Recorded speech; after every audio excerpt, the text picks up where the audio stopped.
बॉलीवुड हो या टॉलीवुड, सीक्वल और रीमेक्स, इन दो शब्दों से मेकर्स का अच्छा खासा पवित्र रिश्ता रहा है। मतलब उनके लिए ये दो अनमोल रतन है, जैसे राम और लखन थे। और आज तो पैन इंडिया फिल्मों में सीक्वल का ट्रेंड हमारी नज़रों के सामने है।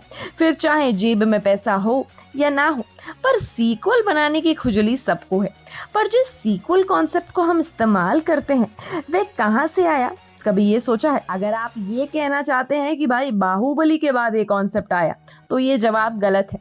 धूम या फिर हेरा फेरी, इनमें से भी कोई जवाब होगा तो वो भी गलत है, क्योंकि इसकी बहुत पुरानी हिस्ट्री है मेरे दोस्त। तो इंडिया में फर्स्ट सीक्वल बनाया गया 1943 में फिल्म हंटर वाली की बेटी के साथ, और ये एक एक्शन फिल्म थी। और ये सीक्वल था 1935 में रिलीज हुई फिल्म हंटर वाली का। तो ये 1935 की फिल्म हंटर वाली की अगली कड़ी थी। दोनों फिल्मों में फियरलेस नादिया ने नायिका की भूमिका निभाई थी। इंटरेस्टिंग बात यह है कि एक स्टंट वुमेन की कहानी थी। इंडिया में एक औरत ने खुद स्टंट्स किए थे, जैसे कि अक्षय और अजय करते हैं, पर इस एक्ट्रेस ने इसमें इनसे पहले नंबर लगाया है। पर उसके बाद इंडिया में सीक्वल्स बनाने का कोई ऐसा ट्रेडिशनल शुरू नहीं हुआ था जो आजकल देखने को मिल रहा है। पर फिर चीज़ें चेंज होती हैं 2000 में। फिर हेरा फेरी, ये सीक्वल देखने को मिला। जो ये सीक्वल था ओरिजिनल फिल्म हेरा फेरी का, जिसमें हमें अक्षय कुमार, परेश रावल और सुनील शेट्टी का ट्रायो देखने को मिला, जो आज भी मीम्स के दुनिया में अपनी पोजीशन बरकरार रख चुका है। अपना सपना मनी मनी के चलते राजू भैया, बाबू भैया और श्याम की जुगाड़ आप मरते दम तक भूल नहीं सकते। उसके बाद लगे रहो मुन्ना भाई, ये मुन्ना भाई एमबीबीएस का सीक्वल लाया गया, तो इसमें भी हमें मुन्ना और सर्किट की आइकॉनिक जोड़ी को फिर से देखने का मौका मिला। और संजय और अरशद वारसी की जोड़ी भाईचारा देखने को मिला, और राजकुमार हिरानी का आउटस्टैंडिंग डायरेक्शन भी, जिससे ये मुन्ना कैरेक्टर तो दिल में ही बस गया। और धीरे धीरे करके ऑडियंस का रिस्पॉन्स देखते हुए मेकर्स को ये कॉन्सेप्ट पसंद आना शुरू हो गया। इसीलिए तो इस कंटिन्यूशन करते हुए आदित्य चोपड़ा ने धूम का सीक्वल लाया, ये भी 2006 में धूम 2 के नाम से। और ये तीनों फिल्मों के सीक्वल्स हमें एक ही साल में देखने को मिले, यानी कि 2006 में। अब धूम 2 तो चोरी मकारी और चोर पुलिस के चूहे बिल्ली वाले खेल इस दम पर ऑडियंस को इतना एंगेज रख पाई कि बस मेकर्स लगे हुए हैं अगले पार्ट लाने में। भाई पैसा कमाना है ना आदित्य चोपड़ा को। और फिर धीरे धीरे करके सीक्वल एक फैशन बनता गया बॉलीवुड में, जिसमें शामिल हुई rock on 2, student of the year 2, मर्दानी 2, फिर सलमान खान की दबंग 2, जो कि दबंग का सीक्वल था। और इससे हमें चुलबुल पांडे जी की चुलबुल हरकतों की एक और झलक देखने को मिली। और हाँ, इसमें हम क्रिश को कैसे भूल सकते हैं। जैसे कि 2006 में क्रिश आने के बाद हमने 2013 में क्रिश 3 भी देखी, और साइंस फिक्शन क्रिश की सुपर पावर और वीएफएक्स की वजह से हम बॉलीवुड प्रेमियों की आंखों को कुछ मस्त देखने को मिला, और ये सक्सेसफुल भी रहा। वैसे इसमें तो हमें अजय देवगन की सिंघम रिटर्न्स को भी ऐड करना चाहिए, जो कि सिंघम का ही सीक्वल थी। पर ऐसे सीक्वल फैशन के जरिए मेकर्स अपने कैरेक्टर्स और ज़्यादा डेवलप करने लगे, और उसमें भी स्टोरी लाइन और डेप्थ को मद्देनजर रखते हुए उन्होंने एक और कॉन्सेप्ट की बहुत बड़ी मदद की, और वह थी फ्रेंचाइजी। इसे हम मूवी इंस्टॉलमेंट भी कह सकते हैं। जैसे हेरा फेरी में बाबू राव, श्याम और राजू के कैरेक्टर्स डेवलप किए गए, और उसके बाद उसका जब सीक्वल आया गया, उसमें राजू और श्याम की लव लाइफ का थोड़ा सा इन्होंने टच दिया। और तो और सीक्वल में एक क्लिकहैंग और एलिमेंट के साथ उसे छोड़ दिया, जिससे आने वाले वक्त में इसे और एक्सप्लोर करने का एक मौका वहां पर छोड़ दिया। बेसिकली फ्रेंचाइजी का मतलब यही है कि कुछ कैरेक्टर्स या फिर कुछ कैरेक्टर्स को फिल्म में इस तरह से छोड़ा जाता है, जिसे पकड़कर आगे एक और फिल्म बनाने का स्कोप खड़ा होता है। उसमें कैरेक्टर्स को और ज़्यादा डेवलप किया जाता है और उसे एक्सप्लोर किया जाता है। और फिर 2 से 3 प्रोजेक्ट्स लाने के बाद मेकर्स ने शुरू कर दिया फ्रेंचाइजी का सिलसिला। जैसे गोलमाल और गोलमाल रिटर्न्स के बाद अगली फिल्में लाई गई, जैसे गोलमाल 3, गोलमाल 4 और गोलमाल फ्रेंचाइजी बनाई गई, उसमें और कैरेक्टर्स भी ऐड किए गए। और फिर बॉलीवुड में सबसे पॉपुलर और तगड़ी बजट वाली और कॉमेडी फ्रेंचाइजी है हाउसफुल फ्रेंचाइजी, जिसके कर्ता धर्ता हैं साजिद नाडियाडवाला और उनका हुकुमी इक्का है the one and only Akshay Kumar.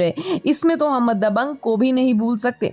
दबंग की 3 फिल्में लाई गई और अब चौथी भी लाई जाएगी। इसमें आगे आने वाली कहानियों में काफी चेंजेस दिखाई दिए, पर चुलबुल का बदलता अंदाज और कुछ आने वाली कहानियों में काफी ज्यादा चैलेंजिंग एलिमेंट्स और एडिशनल कैरेक्टर्स हमें देखने को मिले। फिर हम इसमें भूल भुलैया 2 का भी ज़रूर मेंशन कर सकते हैं, जिसके सेकंड पार्ट में हमें कार्तिक आर्यन नजर आए थे और उसमें भूल भुलैया की मंजुलिका के कैरेक्टर को इन्होंने पकड़ दिया था। हालांकि दोनों फिल्मों की स्टोरी में बाकी कोई कनेक्शन नहीं था, लेकिन मंजुलिका वाली बात को इन्होंने ऐसा पकड़ लिया था और उसमें डुअल रोल वाला पर्सनालिटी वाला कैरेक्टर लाना, उस फैक्टर को ऐड करना, ह्यूमर का ट्विस्ट लाने के लिए उसमें वे कामयाब भी हुए। वैसे इसमें तो हम रोहित शेट्टी की आने वाली सिंघम अगेन को भी ला सकते हैं। जैसे कि सिंघम रिटर्न्स और सिंघम अगेन में कोई कनेक्शन तो नहीं है, पर फिल्मों की रिलीज डेट में बहुत अंतर है। पर सिंघम नाम का ब्रांड तो है ना, और सिंघम अगेन का कनेक्शन अब सूर्यवंशी की स्टोरी से भी है। देखा जाए तो अक्षय कुमार की सूर्यवंशी से हमें सिम्बा भी दिखाई देता है, तो सिम्बा की अपनी एक अलग फिल्म है और वह हमें सिंघम रिटर्न्स के एंड में दिखाई दिया है। और उसके बाद सिम्बा बनाई गई, फिर सूर्यवंशी बनाई गई और उसमें सिंघम और सिम्बा को लाया गया, और अभी ये सिंघम अगेन में सूर्यवंशी और सिम्बा होने वाले हैं। तो एक कैरेक्टर को इधर उधर घुमाने का मतलब क्या हुआ, बताओ जरा। तो ऐसे घुमाने से और एक कनेक्टिविटी बनाने की वजह से या क्रॉसओवर कराने की वजह से बनता है एक सिनेमैटिक यूनिवर्स। पर अगर आप सोच रहे हैं कि भाई ये तो बॉलीवुड वालों का दिमाग है, तो ऐसा नहीं है। ऐसा सिनेमैटिक यूनिवर्स बनाने का कॉन्सेप्ट तो एक्चुअली 2008 की फिल्म आयरन मैन के साथ मार्वल स्टूडियोज ने लाया था। तब मार्वल सिनेमैटिक यूनिवर्स बनाने का प्लान बनाया। इसका क्रॉसओवर एवेंजर्स के साथ किया गया 2012 में, और इसी तरह आयरन मैन, एवेंजर्स और थॉर जैसे अलग अलग कैरेक्टर्स को ऐड करने के बाद इसे एक्सप्लोर किया गया, और यहीं से इंस्पिरेशन ली है रोहित शेट्टी ने। तो इसे देखकर रोहित शेट्टी ने अपना कॉप यूनिवर्स बनाया, जिसमें सिंघम, सिंघम रिटर्न्स, सिम्बा, सूर्यवंशी और अब सिंघम अगेन शामिल है। और अब सिंघम अगेन में और कैरेक्टर्स ऐड होने वाले हैं, जैसे कि दीपिका पादुकोण एक लेडी कॉप बनते नजर आएंगी और टाइगर श्रॉफ भी नजर आएंगे। और ऐसा कहा जा रहा है कि आगे दीपिका के ऊपर भी एक स्टैंड अलोन फिल्म बनाई जाएगी, तो इस कॉप यूनिवर्स का हिस्सा हो सकती है और इस फिल्म की कनेक्टिविटी बाकी फिल्मों के साथ भी बनाई जाएगी। वैसे ये फिल्म मुंबई और हैदराबाद रामोजी फिल्म सिटी में शूट हो रही है और अच्छा खासा 250 करोड़ का बजट रखा हुआ है, और कहीं ना कहीं इसमें रामायण वाला कॉन्सेप्ट इस्तेमाल करने की पूरी कोशिश की गई है, जिसमें राम होंगे अजय देवगन और सीता होंगी करीना कपूर, जो किसी जाल में फंसेंगी और फिर उसे बचाने जाएंगे अजय, और अक्षय इसमें लक्ष्मण का कैरेक्टर निभाएंगे। तो वहीं फिल्म के लिए अच्छी खासी बॉडी बनाने वाले रणवीर सिंह इसमें हनुमान वाले कैरेक्टर से बहुत ज़्यादा इंस्पायर्ड होंगे। तो ये है सिंघम अगेन का ओवरऑल लुक। अब सिर्फ इन्होंने ही नहीं सिनेमैटिक यूनिवर्स बनाने के कॉन्सेप्ट को फॉलो किया। देखा जाए तो आदित्य चोपड़ा भी इस कंपटीशन में है, जिन्होंने अपने यशराज फिल्म्स स्पाई यूनिवर्स खड़ा कर दिया है।